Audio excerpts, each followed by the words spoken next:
నమస్తే దోస్తులు, ఎట్లున్నారు? అందరూ మంచిగా ఉన్నారా? ఇవాళ తెలంగాణలో ఉన్న ముఖ్యమైన ముచ్చట్లేంటో ఓసారి చూద్దాం. ప్రజలకు సంక్షేమ పథకాలను మరింత చేరువ చేయనుంది రేవంత్ సర్కార్. అందులో భాగంగా ప్రజాపాలన ప్రగతి ప్రణాళిక కార్యక్రమాన్ని చేపట్టింది. 99 రోజుల పాటు జరిగే ఈ కార్యక్రమం నేడు ప్రారంభమైంది. జూన్ 12 వరకు ఈ కార్యక్రమం కొనసాగనుంది.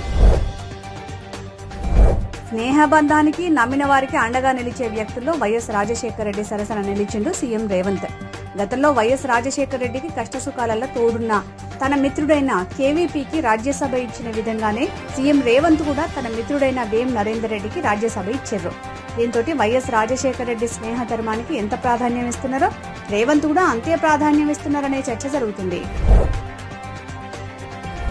ప్రముఖ మ్యానుఫ్యాక్చరింగ్ దిగ్గజం స్విట్జర్లాండ్ కు చెందిన లోన్జా కంపెనీ హైదరాబాద్ లో జీసీసీ ఏర్పాటుకు అంగీకారం తెలిపింది. వచ్చే 5 ఏళ్లలో భారీగా పెట్టుబడులు పెట్టనుంది.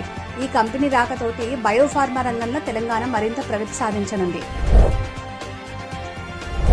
హైదరాబాద్ ను సురక్షిత నగరంగా మార్చేటందుకు రేవంత్ సర్కార్ తీసుకొచ్చిన హైడ్రా మరో 2 చెరువులను కాపాడి సుందరీకరణ చేపట్టింది. అలా సుందరీకరణ పనులు పూర్తి చేసుకున్న బమ్రుగన్ దౌలా చెరువును మార్చి 8న, కుకట్పల్లి నల్లకుంట చెరువును మార్చి 9న ప్రారంభించనున్నారు సీఎం రేవంత్ రెడ్డి. మూసీ ప్రక్షాళన ముచ్చట్ల యూటర్న్ తీసుకున్న కేటీఆర్ మీద సొంత పార్టీలనే ఆగ్రహం వ్యక్తమవుతున్నది.